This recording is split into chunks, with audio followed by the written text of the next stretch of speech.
পাঠ করছি বাসুদেব চ্যাটার্জির লেখা গল্প ক্ষমা। আজ হাপুস নয়নে কাঁদতে ইচ্ছে করছে দেবাশিসের। যদি বুকের ভারটা খানিক লাঘব হয়। জীবনের 54টা বসন্ত পার করে আজ সে উপলব্ধি করতে পারছে সবটুকু। কম দিন তো হলো না, আজ প্রায় 28 বছর আগের কথা। ভুল বোঝাবুঝি শুধরিয়ে ফিরে যাওয়ার অনেক সুযোগ সে পেয়েছে। বাধা হয়ে দাঁড়িয়েছে তার অপ্রয়োজনীয় জেদটা। নিজেকে তৈরি করতে থাকে সে, শুধুমাত্র এক পলকের জন্য দেখতে চায়, ব্যাস ওইটুকুতেই শান্তি। ভিটে মাটির চৌহদ্দিতে লুকিয়ে থাকা অতি আপনজনের ঘ্রাণটা সাদরে গ্রহণ করবে সে, তারপর ফিরে আসা। কি গো, বসে বসে কি এত ভাবছ? কিছু ঠিক করলে? দেবাশিস তাকিয়ে দেখে সহধর্মিণী জেনিফার কখন তার পাশটিতে এসে দাঁড়িয়েছে। দেবাশিসের মুখে কথা নেই, অপলক দৃষ্টিতে স্ত্রীর দিকে তাকিয়ে থাকে। কি গো, কথা বলছো না যে? ভাবছি এখনো।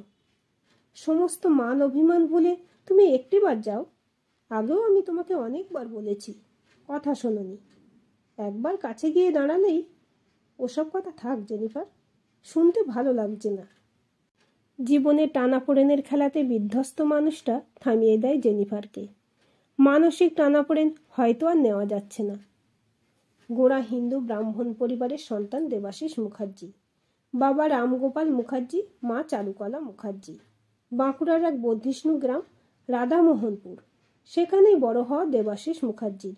ছোট থেকে দেখে এসেছে বাবার মনে অপ্রয়োজনীয় ধর্মবিদ্বেষ। অদ্ভুত লাগলেও ছোট্ট দেবাশিস প্রতিবাদ করতে পারত না। বাবা রামগোপাল বাবু চেয়েছিলেন একমাত্র পুত্র তারই আদর্শে দীক্ষিত হয়ে বড় হয়ে উঠুক। নিয়তি হয়তো অলোককে হেসেছিল তখন। গ্রামের স্কুলে পড়া শেষ করে উচ্চতর শিক্ষার উদ্দেশ্যে কলকাতার প্রেসিডেন্সিতে ভর্তি হলো দেবাশিস। সেখানেই আলাপ ভিন্নধর্মী জেনিফারের সাথে। প্রথম দেখার ভালো লাগাটা পরবর্তীতে ভালোবাসার পর্যবসিত হতে বিশেষ সময় নেয়নি। জেনিফার অরফেন চাইল্ড, মিশনারি স্কুলে পড়াশোনা। তার মেধার কারণে প্রেসিডেন্সিতে স্থান। ভালোবাসা ধর্মের বাঁধ মানে না। দেবাশিস খুব ভালোভাবেই জানত এই সম্পর্ক তার বাড়িতে কোনো মতেই মেনে নেবে না। একে তো জেনিফার খ্রিস্টান, তার উপর অনাথ। জানতে পারলে বাড়িতে বিদ্রোহ শুরু হয়ে যাবে। তবে তার পক্ষেও জেনিফারকে ত্যাগ করা কোনো মতেই সম্ভব না। তবু বিদোষী জেনিফার বোঝাতে চেয়েছিল, come on Debashis, you can quit the relationship. কি বলছো জেনি, তুমি নিজে সেটা জানো? ইয়েস, তোমাকে ওনাদের সেন্টিমেন্টের গুরুত্বটাও বুঝতে হবে। এত বছর ধরে ওনারা তোমাকে বড় করে তুলেছেন। ওনাদের বিশ্বাসের অমর্যাদা করতে তুমি পারো না। Just think about again. আর আমাদের ভালোবাসা, তার কি হবে? Our relationship is only just 3 years old। আর ওনাদের সাথে এত বছরের স্মৃতি অস্থিমজ্জায় জড়িয়ে থাকা। আমি কোনো কথা শুনতে চাই না জেনি। বাবা মাকে ঠিক মানিয়ে নেব, তুমি কিছু ভেবো না। দেবাশিসের কথাটা শুনে জেনিফার হেসেছিল শুধু। বাড়িতে জেনিফার প্রসঙ্গ উঠতেই রামগোপাল বাবু রেড়ে করে উঠলেন, ওই মিলেচ্ছ ভিন্নধর্মী খ্রিস্টান আমার বাড়ির বউ হবে? কুলীন ব্রাহ্মণ পরিবারে নিত্য শালগ্রাম শিলা পূজিত হয়, এটা ভুলে যেও না। বাবা, মানুষের কোনো জাত ধর্ম হয় না, মানবতাই শ্রেষ্ঠ ধর্ম। দুপাতা ইংরেজি পড়ে আমাকে শেখাতে এসো না দেবু। বয়সটা অনেক হয়েছে আমার, জীবনে কম কিছু দেখলাম না। ওই অনাথ বিধর্মী মেয়েকে আমি কোনো মতেই মেনে নেব না। অনাথ হওয়াটা ওর অপরাধ নয় বাবা। একা বড় হয় একটা মেয়ের লড়াইকে কুর্নিশ জানানো প্রয়োজন। আর তুমি এটাকে ওর খামতি হিসেবে তুলে ধরছ। আমাকে বোঝাতে এসো না বাবু। আমার পক্ষ জেনিফারকে ত্যাগ করা সম্ভব নয় বাবা। এটাই কি তোমার শেষ কথা? হ্যাঁ, আমি নিরুপায়। বেশ, আজ থেকে জানব আমি এক বন্ধা পুরুষ। চারুকলা দেবীর নীরবতা বুঝিয়ে দিয়েছিল স্বামীর মতামতটাই তার কাছে সব থেকে বেশি গুরুত্বপূর্ণ। তার বাইরে আর কোনো অস্তিত্বই নেই। বিনা বাক্যবায়ে বাড়ি থেকে বেরিয়ে এসেছিল দেবাশিস। মনের মধ্যে তীব্র অভিমান। বাবার সাথে কোনো কালেই বনে না তার। বাবার কাছে দেবাশিসের নিজস্ব কোনো সত্তাই নেই। ছোট থেকে দেবাশিসের প্রতি কাজে পদে পদে ভুল ধরিয়ে দিয়ে বাবা বুঝিয়ে দিতেন দেবাশিস কতটা অযোগ্য। মেধাবী দেবাশিস স্কুলের পরীক্ষায় 2য় স্থান অর্জন করলেও বাবার মুখ থমথমে। পাঠ্য বই ছেড়ে গল্পের বইয়ে চোখ বোলানোটাও অপরাধের সামিল। উচ্চ মাধ্যমিকের পর শান্তিনিকেতনে ভর্তি হওয়ার ইচ্ছে থাকলেও বাবার আপত্তিতে সেটাও সম্ভব হয়নি। প্রতি মুহূর্তে নিজের ইচ্ছেগুলোর সাথে কম্প্রোমাইজ করতে করতে আত্মবিশ্বাসটাই হারিয়ে গিয়েছিল তার। এখন উপলব্ধি হচ্ছে, প্রথমবার বাবার মুখোমুখি দাঁড়িয়ে কথা বলতে পেরে হারিয়ে যাওয়া আত্মবিশ্বাসটা আবার ফিরে এসেছে। বাবার কাছে এর থেকে বেশি প্রত্যাশাও ছিল না তার। কিন্তু মা, তিনিও? অভিমানটা সেখানেই বড় মাথাচাড়া দিচ্ছে তাই। কি গো, কোথায় ডুব দিলে? জেনিফার দেবাশিসের কাঁধটা ধরে সজোরে নাড়া দেয়। না, কোথাও না। বলো, কি বলবে? তাহলে বেরোবে তো নাকি? কি ঠিক করলে? হ্যাঁ, সেটাই তো ভাবছি। যদি আর কয়েকটা বছর আগে তোমার এই বোধোদয়টা হতো। শুধু শুধু মূল্যবান কয়েকটা বছর নষ্ট হয়ে গেল। দেবাশিস বেরিয়ে পড়ে রাধামোহনপুরের উদ্দেশ্যে।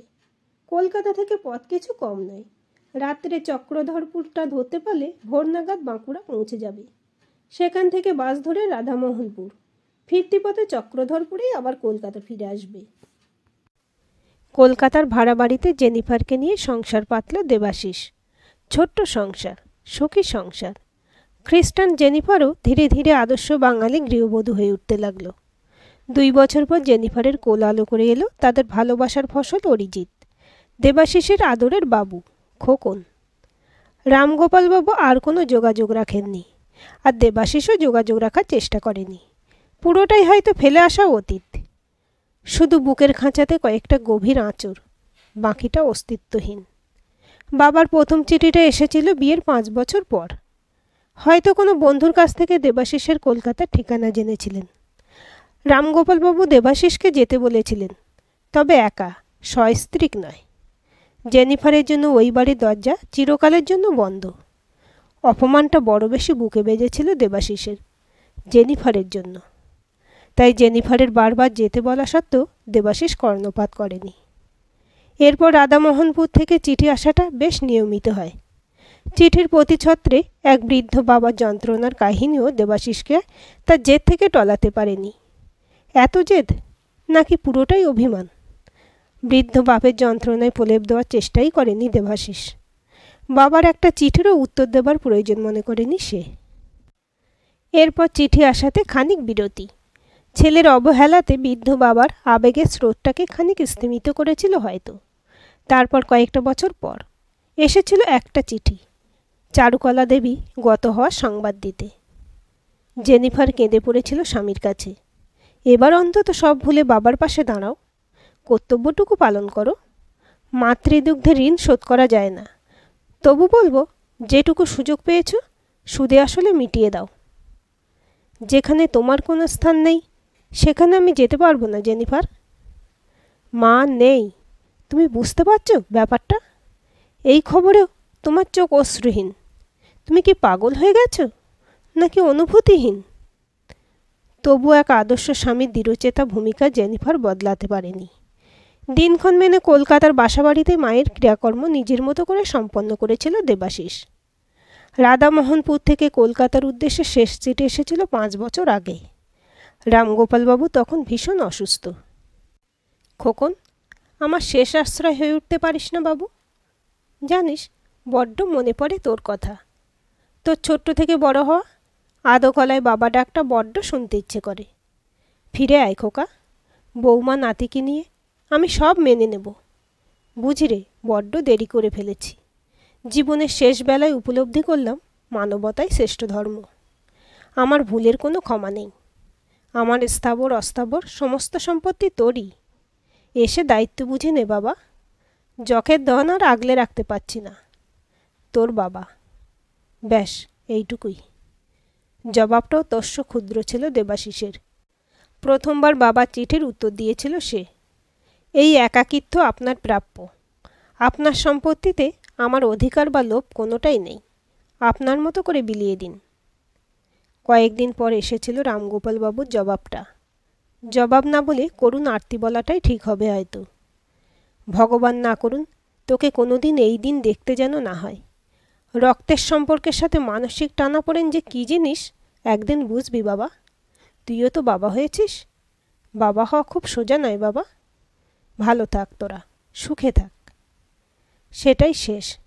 দেবাশিস কোনো উত্তর দেওয়ার প্রয়োজন মনে করেনি। বাবার আর কোনো খবরও নেয়নি। শীতটা বেশ জাঁকিয়ে পড়েছে।